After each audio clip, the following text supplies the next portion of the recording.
నిన్న ఓరుగల్లు జిల్లాలోని ఓరుగల్లులో 1000 స్తంభాల గుడి కానీ మరి ములుగు జిల్లాలో రామప్ప దేవాలయంలోకి వచ్చినటువంటి మిస్ వరల్డ్ కంటెస్టెంట్స్కు అద్భుతంగా అన్ని రకాలుగా ఏర్పాటు చేయడంలో మరి ఈ రెండు ప్రాంతాల్లో కలెక్టర్స్ కానీ పోలీస్ అధికారులు కానీ అప్రమత్తంగా ఉండి అన్ని రకాలుగా మరి ఏర్పాట్లు చేసినందుకు ఆ యొక్క ఈవెంట్ను ఆ యొక్క పర్యటనను విజయవంతం చేసినందుకు మా ములుగు జిల్లా కలెక్టర్ గారికి ఎస్పీ గారికి అక్కడ పనిచేసినటువంటి ఇతర అధికారులకు అదేవిధంగా వరంగల్ హన్మకొండ కలెక్టర్స్కు అక్కడ సిపి గారికి పోలీసు అధికారులకు మిగతా ఎండోమెంట్ అధికారులకు అందరికీ హృదయపూర్వక ధన్యవాదాలు నమస్కారాలు తెలియజేస్తాము. అక్కడ అద్భుతంగా సక్సెస్ అయిందని కళ్ళల్లో బీఆర్ఎస్ నాయకులు నిప్పులు పోసుకొని ఎక్కడ ఏం దొరుకుతా అని మరి కోడిగుడ్డు మీద ఈకలు బీకే ప్రయత్నం చేస్తూ ఉన్నారు. ఈ వంక తోక పట్టుకొని తిరిగినటువంటి గత బీఆర్ఎస్ నాయకుడు మరి వాళ్ళు వచ్చినప్పుడు ఈ వంక ఆ వంకలు వచ్చినప్పుడు మీరు ఎలాంటి సంస్కృతిని సాంప్రదాయాన్ని పాటించిరో ఒకసారి గుండెల మీద చేసుకొని చెప్పాలి. ఈరోజు నిన్న జరిగినటువంటి సంఘటనలో 33 మంది కంటెస్టెంట్స్ వస్తే 32 మంది వాళ్ళ కాళ్ళు వాళ్ళు కడుక్కొని మరి గుళ్ళోకి రావడం జరిగింది. ఇవాళ మన ఇళ్లలోకి కానీ గుళ్ళల్లోకి కానీ ఎవరైనా వచ్చినప్పుడు కాళ్ళను శుభ్రం చేసుకొని రావడం మన సాంప్రదాయం. ముఖ్యంగా గిరిజన ప్రాంతాల్లో మరి కాళ్లకు నీళ్లు ఇవ్వడం, కాళ్ళు కడుక్కున్నాక ఇళ్లకు రావడం మా సాంప్రదాయం. ఆ సాంప్రదాయాన్ని మేము పాటించడం జరిగింది.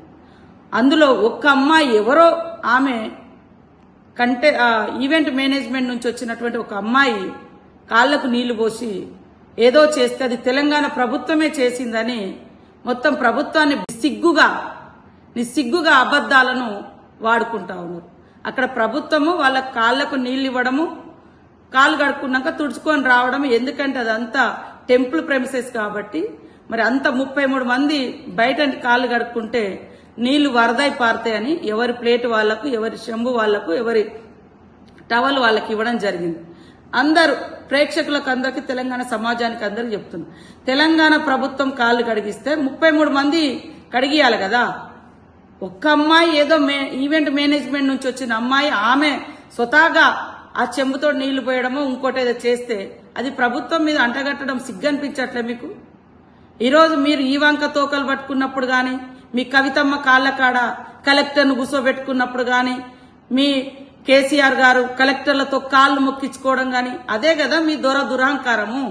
ఆ దురహంకారాలకు వ్యతిరేకంగానే మేము పోరాడినము.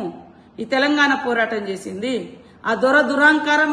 ఇప్పుడు మీకు అధికారం పోయిన తర్వాత ఆత్మీయతను, ఆలింగనాన్ని, ప్రేమను కూడా మరి ఏదో తెలంగాణ సెంటిమెంట్ను అడ్డం పెట్టుకొని మీరు తెలంగాణను తాకట్టు పెట్టిరని, తెలంగాణను ఇంకేదో చేసిరని, తెలంగాణ గౌరవం గురించి, తెలంగాణ ఆత్మగౌరవం గురించి మాట్లాడే నైతిక అర్హత మీకుందా?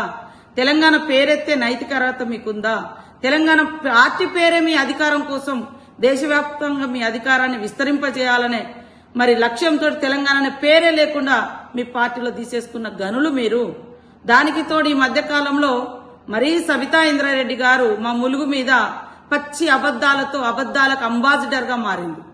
ఆమె హయాంలో ఏం మానవత్వం చూపించిందో చాలా మందికి తెలుసు. ఆమె మంత్రిగా ఉన్నప్పుడు ఎంతమందిని ఏ రకంగా చేసిందో అందరికీ తెలుసు. ఇవాళ వాస్తవాలు మాట్లాడు, అబద్దాలు మాట్లాడే 33 మంది ఆడ కంటెస్టెంట్స్ లైన్ లో కూర్చున్నారు. ఎవరి కాళ్ళు వాళ్ళు కడుక్కున్నారు.